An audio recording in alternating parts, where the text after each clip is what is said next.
I think I have to say that these are the best questions I've ever had. And there's no way I'm going to be able to answer them all. So I'll try and do the best I can. Homework.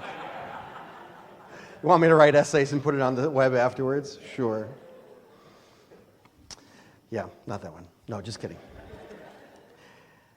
Not that one. They're a little out of order.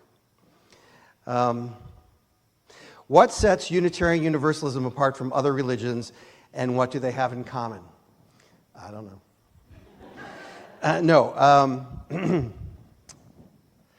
So this actually relates to a number of questions that get asked almost every year, which I'm happy to answer, especially for those who are visiting today. And we do have a bunch of visitors today.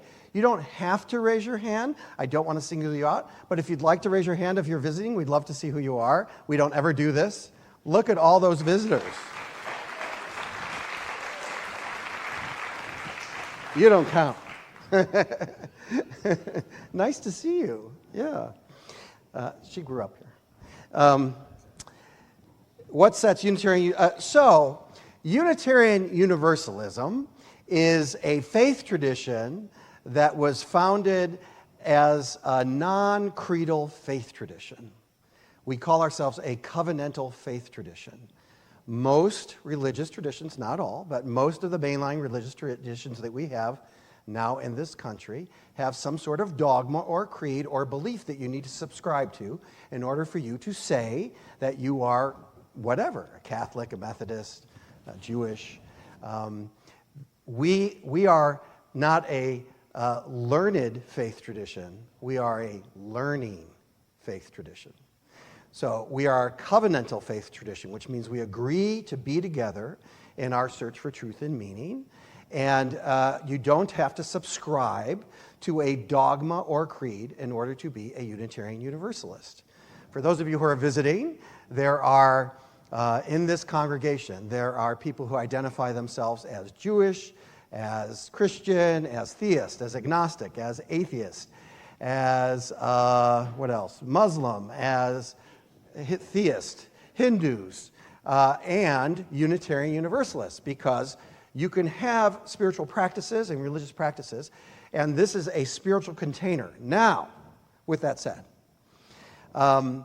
we have had 7 principles. We added an 8th principle in the recent years, and we just voted on lots of questions about Article 2, and I'll get there in a minute, but we just voted on at our General Assembly, which is the Association of Congregations coming together, to subscribe to affirm and promote values in addition to our principles in our bylaws. And the values are with love at the center. And I'll go back to, I have some printout that I may get to later about what the other values are. I have not memorized them all. I never memorized the 7 principles. Like everyone else, I knew 1 in 7. Anyway, so that's what makes us sort of similar and different. We don't have common dogma that we believe in, but we do subscribe to values and principles. And what I often say is that you can say you're a Unitarian Universalist, but if you believe like you can be a horrible person in the world, you're not really practicing Unitarian Universalism.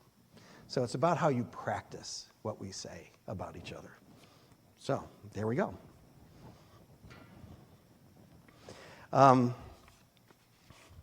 This question I get every single year, and I'm not answering it this year.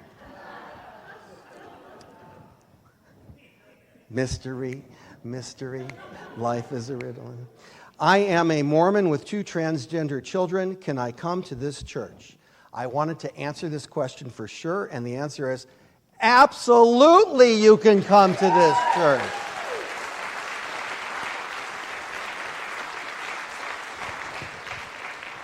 This is a church with love at the center, which is what we now say with our new values. It's the thing, actually, I like most about what we say about our new values. And so you are loved. Have you seen do we have one? Does anyone have one of our carry bags? Be seen, be loved. Kendra does. Read what it says, Nancy. Beyond our goals, love reaches out. Be seen, be safe, be whole, be brave, be loved, belong. It's on the landing page of the website, so go to the landing page of the website. I went to school in Salt Lake City and lived in Salt Lake City for 14 years, and our Mormon church friends next door are very kind and helpful people. And so, by the way, when we go back into the season, September after Labor Day, and this place gets packed, they allow us to park in their parking lot. So, thank you to the Mormon church.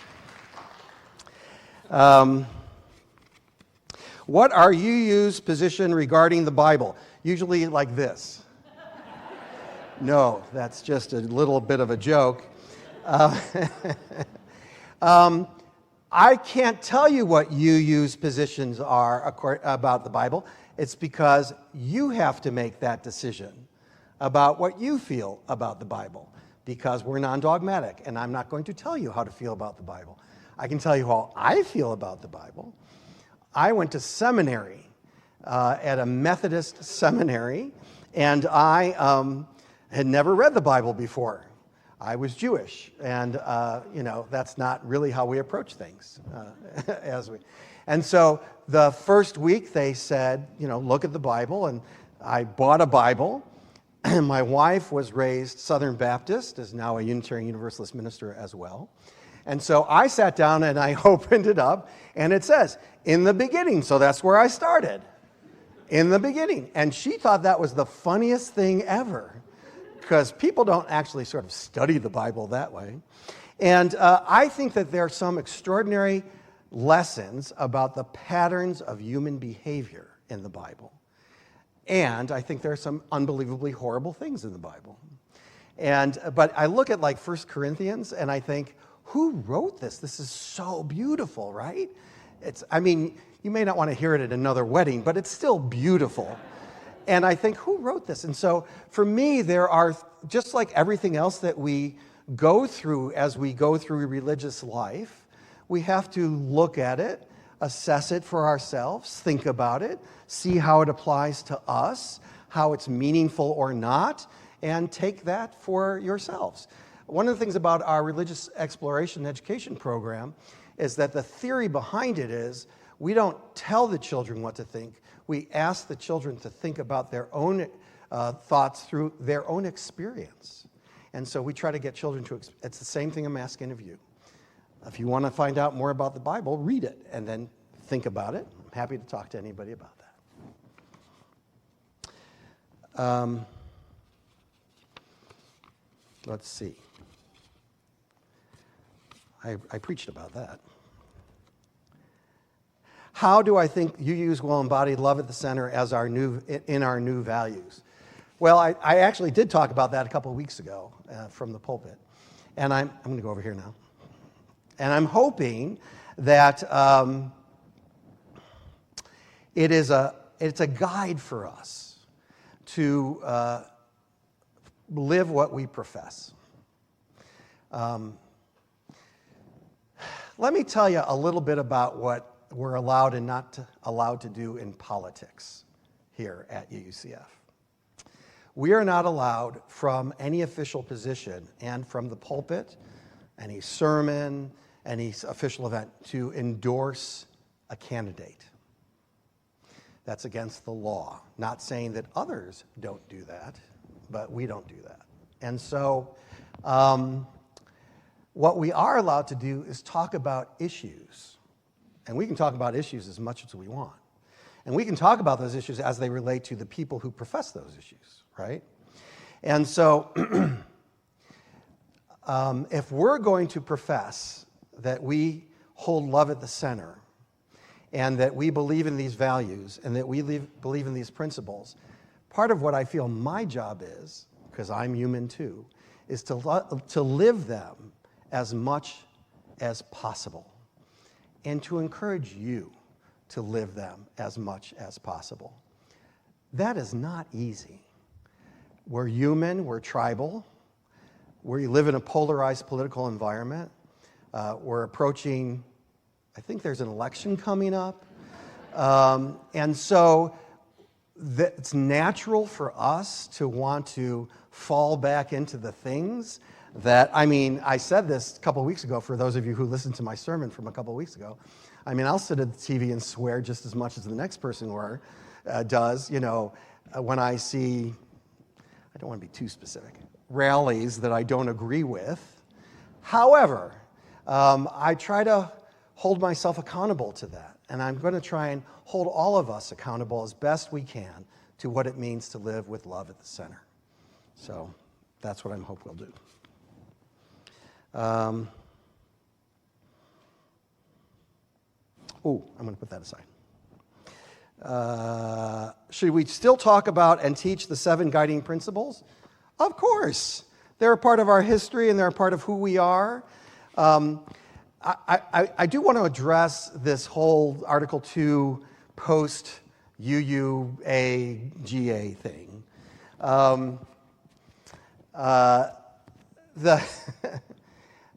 For how many of you even know what I'm talking about? And how many of you don't know what I'm talking about? Look around, everybody. Not everyone has been following what happens at GA when we vote on the bylaws for the UUA. So here's my point. My point is that it's the stuff that we're talking about for the Article 2 vote was a vote for the bylaws of the Unitarian Universalist Association to, in our official bylaws, look at an evolution of where we are and place values at the center of who we are as Unitarian Universalists in our Article 2 bylaws. Now, I have heard all kinds of rumors. For instance, the UUA is going to come and take our property. I think that may be because the president and the board may want a new boat. I don't know.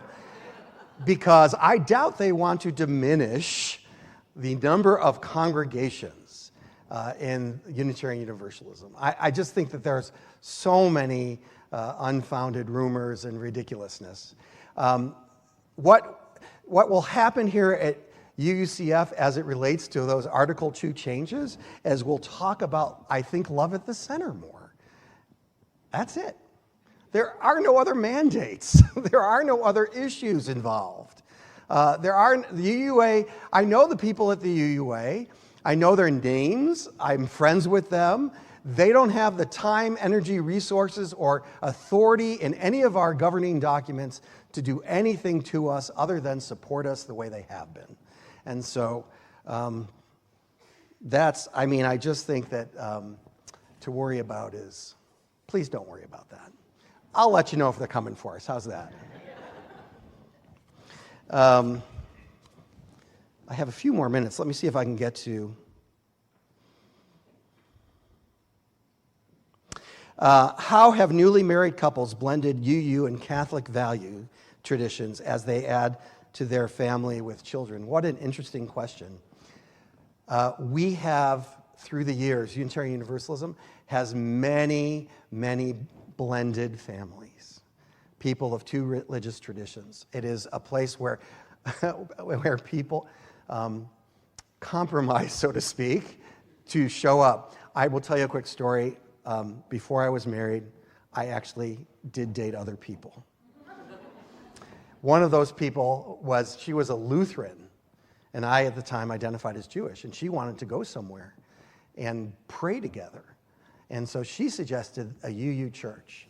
And I said, there's no way I'm going to a church. I'm Jewish. I do not want to see a pew. I do not want to see a steeple. And we never went together. And we never ended up together. But that's a whole other story. But there are parts of each faith tradition, especially those. Catholic faith tradition has very lovely, wonderful social gospel. And if you're going to look for the differences in the faith traditions, you're going to find them. But if you're going to look for similarities, you can find them too. And when I went to the seminary, the Methodist seminary, I was shocked at how lovely and fabulous The progressive Christians I met there they were so wonderful. As a matter of fact, on September 22nd, I think that sermon's going to be an invitation to a different kind of Jesus. And I found a completely different kind of Jesus at seminary than I thought. It was not Pat Robertson's Jesus. And it was a beautiful experience, and I think that blended families can find similarities in many things, and I'm always happy to talk to people about that more in person. Okay, I have 3 minutes. Let me see. What question would you most like to answer?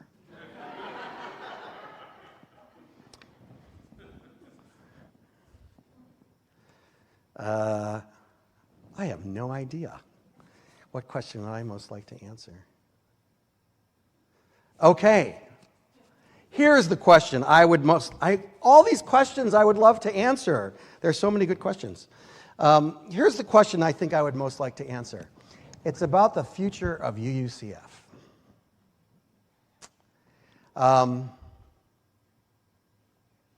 Thank you for allowing me a moment to think. This is my 10th year at UUCF. I arrived here after a 1-year interim period. We had a period of phenomenal growth and then started to slide.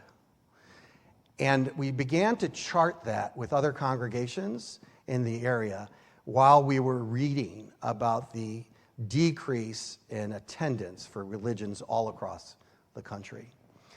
And as I charted that for other congregations all across the area, all the 15 congregations I was charting, including the large ones, and there were 5 congregations, over 550 members at that time, they all were sliding except for 2 smaller ones that were growing.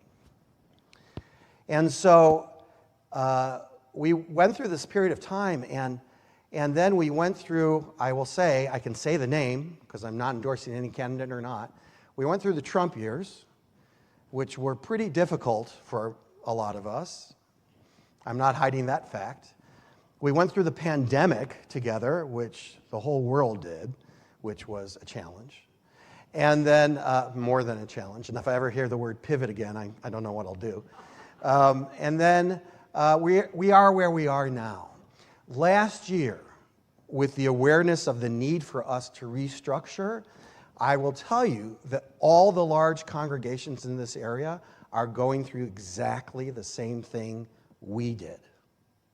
And we also had the most phenomenal growth we've had in 1 year, maybe ever. Ever. Mary confirms ever. We had 67 new members last year.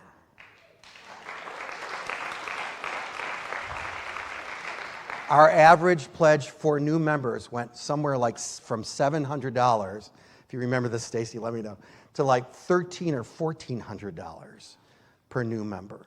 We had the highest amount of new member pledging ever. Went from like $8,000 the year before to $68,000, right? So we've had this period of growth, and people say, to what do you attribute that? And I'm like, must be Mary's slides. I don't know what it is. I think what it is that we are in a time and a place where people are desiring community and connection and a positive, loving message and joy and hope and goodness and work together that will be meaningful and exploration of what the world is in ways that is hopeful because of so much negativity, right, in the world. And we do that here. And in part, I believe, whether we all agree or not on anything, whether it's Article 2 or who knows what, is that this is a place that will hold that. And so we're going to undertake this year a Living the Mission process. Because, as I've said, 2/3 of the people who are members of this congregation weren't here when we adopted that mission. And we're going to look forward into the future. And we're going to try and figure out who this congregation can define themselves, how this congregation can define themselves from this point forward. Not the past, not who we were, because the world has changed. and we're going to move forward and figure out who we are and who we want to be. And I am completely confident that this congregation, which is one of the healthiest congregations ever, we do not fight in this congregation, which is amazing, right? Because that happens in so many congregations. We're going to do this together, and the question that I'm answering now is that I believe in UUCF and that this is a vital community resource and that we're going to figure out what the future is going to look like together, and I am looking forward to that. Thank you for all these wonderful questions.